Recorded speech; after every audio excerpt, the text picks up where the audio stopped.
Per fer aquest pastís necessitem lluç, gambes, ous, ceba, llet o nata, tomàquet fregit, sal, oli i pebre. Separem el cos de les gambes, les pelem i els hi traiem l'intestí.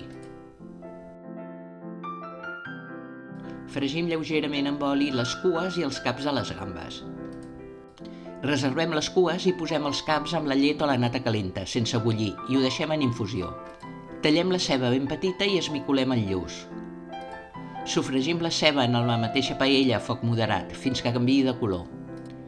Incorporem el lluç, salem i ho fem coure esmicolant-lo fins que es begui tota l'aigua.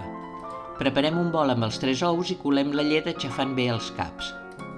Incorporem el lluç, el tomàquet fregit i les gambes i ho triturem tot. Les gambes es poden triturar o incorporar-les a trossets al final. També es pot deixar tota la preparació sense triturar, depèn del gust personal. Preparem el motlle, el pintem amb una mica d'oli i posem un paper al fons per ajudar a desemmotllar. Posem un assafat amb aigua calenta al forn i ho fem coure al bany maria a 180 graus uns 45 minuts. Està cuit quan punxant amb un escuradents aquest surt net.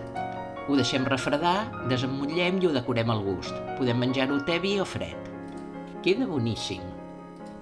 Espero que us agradi i fins aviat.